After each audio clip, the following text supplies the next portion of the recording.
On the next episode of the Gazebo Show, we'll be talking about M.A.I.D, medical assistance in dying.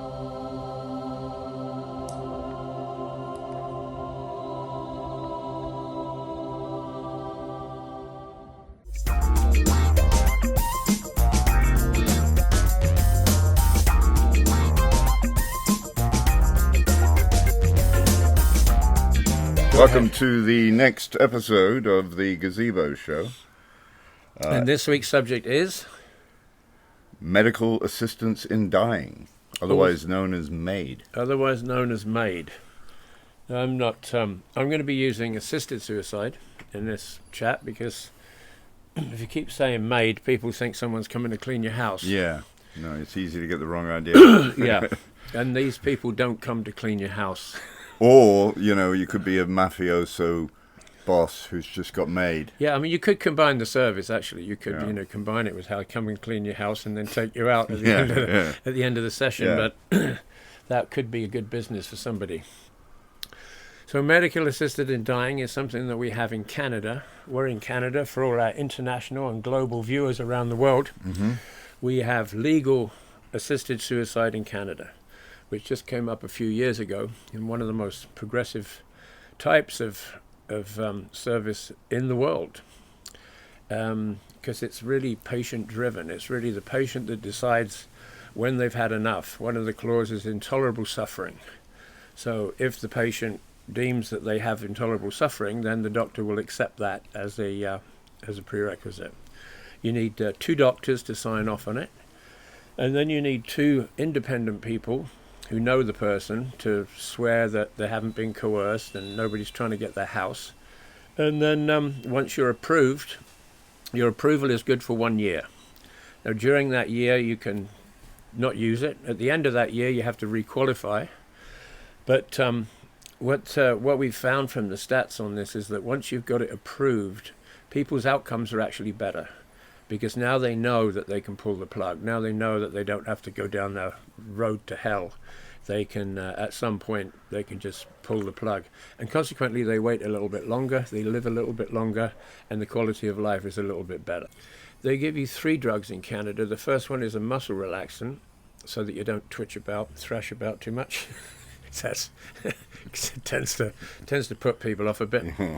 So the muscle relaxant first, and then the benzodiazepine, which is central nervous system depressant, and that just chills out your whole. So you basically go to sleep at that point. And while you're going to sleep, they shoot you up with 2 big syringes of white liquid, which is propofol, Mm-hmm. which is a medical anesthetic. They only use it in hospitals outside of assisted suicide. Oh, sorry if our progressive society offends you, eh? Welcome to Canada.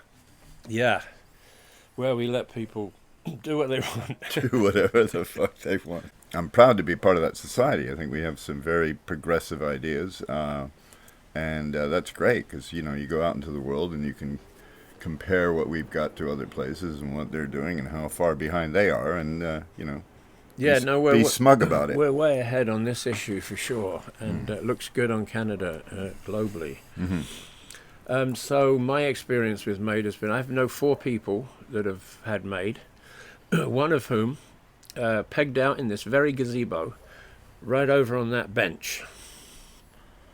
And his name was Peter. He was 92. He's a very good friend of mine. We spent a lot of time together for the last couple of years of his life. And he decided, he told me, I was going to get M.A.I.D because he's had enough. And he was losing his mobility and slightly losing his mind, although not too bad. And he decided that he was going to get it. And I said, well, my plan, which has been my plan for years now, is I'm going to have a big party in the gazebo. I'm going to have all my friends, and then in the morning, the doctor or the nurse is going to come over, shoot me up, and I'm going to lay out on that bench over there. And that was my plan. And he said, well, that sounds like a good idea. Can I do that? And I said, sure. So we did. His family came. It was beautiful. Everybody got his grandkids were here. Everybody hung around. We had just like 4 events basically. So talk about closure. I mean, people talk about closure, and you need a funeral for closure. But a funeral, you just go and stand there, and everybody's very solemn, and then everybody goes home, and that's your closure. This was like, this was like turbocharged closure.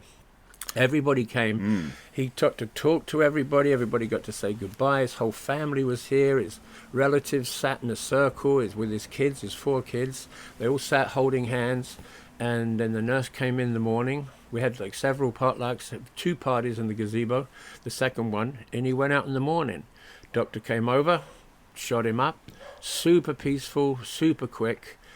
Pegged out on the gazebo, on the bench there. And then we had a party. He was Irish, so we had a wake, and we had Irish whiskey. And everybody drank whiskey, and we partied with the body for like 2 hours. and Peter was there. Yeah. And then they took him out. And it was it was sad because we loved him, and it was, sorry to see him go. But on the other hand, he got what he wanted. He got exactly what he wanted under his own conditions, under his own, and his own plan, and, well, my plan, actually. But you got to do is lay down and hook up, and you just go to sleep. That's what Peter said before he died. He said, I'm not going to say, what do you think about dying, and what do you think about, what it's going to be like, the process of dying. So he took amphetamines because he wanted to be sharp, because he wanted to be aware. Right. And when the drug kicked in, well, he said, I'm not going to do mental gymnastics about it and try to deal with every kind of feeling and emotion. He said, I'm just going to go to sleep. That's it. Right. That's all I'm going to do. I'm just going to go to sleep. Yeah. And that was it. Yeah. The big sleep. The big sleep, yeah. It's like finally you're going to get a decent night's sleep. But it says something about the gazebo that he chose to go out here as well. That he chose this to be the last place he saw on Earth. That's right. And it is hallowed ground. This gazebo it of is yours. Now. Yeah. Yeah. So we've had gatherings in this gazebo every Friday night for the last maybe 6 years. And Peter was actually thinking of doing it earlier. Like when I first met him, he was talking about it. And then he discovered Friday nights at the gazebo. Yeah. And he was coming every single Friday. And for that reason, he stuck around for a year extra so that he could be here and enjoy the company. But then when the time came, he made his decision, and we all respected that. And there he was, gone. No muss, no fuss. But what a legacy. That's what we all hope to leave, some kind of legacy. Which is why you and I write books, yeah? That's why we write books. And in fact, The End of Everything by Jimi Fritz. And Guerrilla Tactics by Greg Cummings. Available in fine bookstores everywhere. Same. I actually did quite a bit of research for this book because the main character is plotting his own suicide. He's in a mental asylum. It's hilarious comedy. And so to do that, I researched the Right to Die organizations and how they do it, what the methods are. And they all use like the one in the US, they use phenobarbital, and they all get together in a group, everybody that wants a dose, and they make it.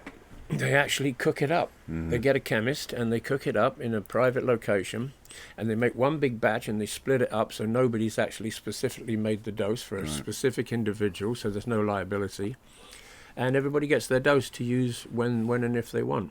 Yeah. When my father was quite ill and living in Mexico, down on the beach, and in his last months, he would have liked to have gone sooner because he's epileptic. He could justifiably have been taking phenobarbital, and we could just tip the dosage over the balance, and off he would go. But of course, this was Mexico, where you would be accused of murder if you did that. It was frustrating for us that he was there and not here at that time, but so be it. Yeah, the Right to Die people in Canada, they use helium or hydrogen or nitrogen, use any inert gas, and they have what's called the exit bag, and it's a plastic bag, and you put it over your head, and you put the Velcro strap on, you put the tube on, and you get the canister, and then you just turn it on, and you just breathe normally, and you suffer from hypoxia. And hypoxia is apparently a very, very pleasant way to go because you don't know what's happening. You lose your faculties, and you just are sort of happy and stupid. And people die with a smile on their face. I seem to recall that Oregon had the right to die earlier than anyone else anywhere. And back then they called it euthanasia. And of course, I got confused. So I was a youth in Asia at the time. But I mean, the Dutch came along shortly after. Australia has the right, but there aren't many countries where you do have this right. Well, the first one was Switzerland. It's an organisation called Dignitas, and they use sacubitril, and it takes 9 grams. And they put it in a milky liquid, and you drink it. But people from England go there because they can't get it in England, so they travel. People come from all over the world. They have, euthanistic tourism. There's more and more places because more and more people want it, I think. It's become a lot more acceptable here. When I talk to people about it now, they say, oh, yeah, I'm definitely going to do that. I worked with a death counselor, not for my needs, but when I was working at a counseling charity, and she specialized in going around and talking to elderly people and coaxing them calmly towards death. It is a kind of skill that's coming up more and more. People who... Death doulas. Yeah, that's what they're called? It's a new job. It's a death doula. You have a birth doula that helps you, with your birth, and then you have a death doula, which is a thing now. Because a lot of family members are a bit hesitant. Peter's family was an exception. Some of them were not 100% down with the program, and you could see that, some of them. But on the other hand, they respected the fact that that's what he wanted, and they wanted him to get what he wanted. So there was a certain tension there with some. Mostly it was just, mostly everybody was really supportive, and it was super peaceful, So let's hear it for the heroes of assisted suicide. Bravo. Round of applause. Bravissimo. Bravissimo. Now you have some letters, I hear. Oh yes, it's time for a new feature because the show's getting so popular and getting a global reach. We've got the emails pouring in from our fans, and so the first one here is from Mrs. Locution in Wawa, Canada.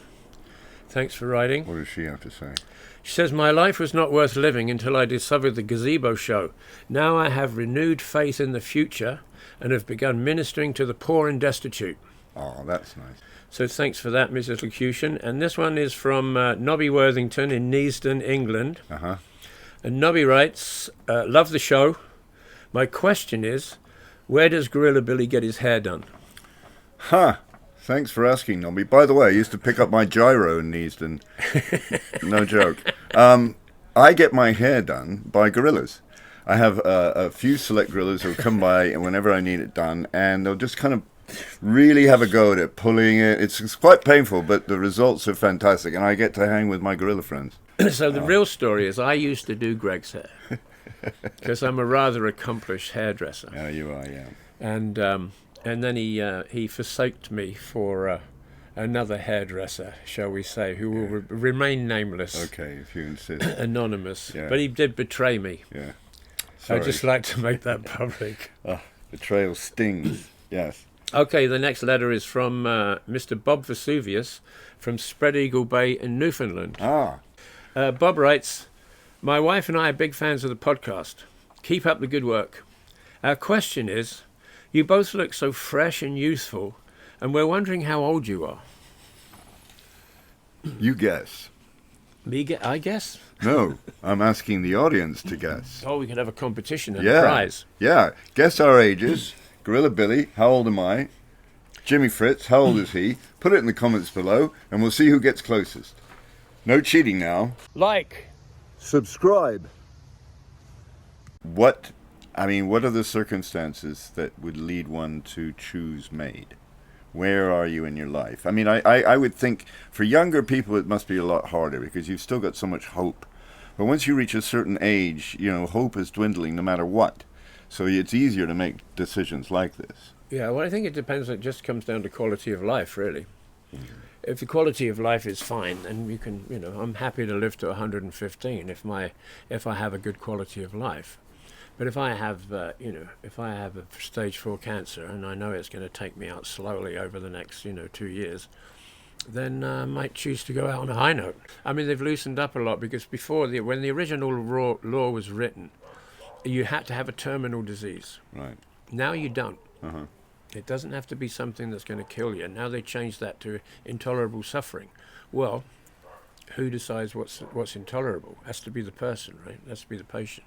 It's a subject that I've been fascinated with for many, many years, and the older you get, the more you think about it, obviously, Yeah. because you think, oh, I'm getting to the end, and what's that going to look like? Well, you can plan it. I mean, the thing about Peter's death was that it was a celebration of life. It was a funeral. It was all those things, and he was there. Yeah. He got to be there. Yeah. Exactly. Whereas if you do all those things when the person is gone, there's no benefit to them at all. So that's another episode of the Gazebo Show, folks. Don't forget to like and subscribe. And don't forget, if you have any questions or comments, you can send them through the YouTube channel. Ask a question, make a comment, and then we'll read your mail in the Gazebo fan mail section. And stop undressing us with your eyes. Exactly. Or not. Use your teeth.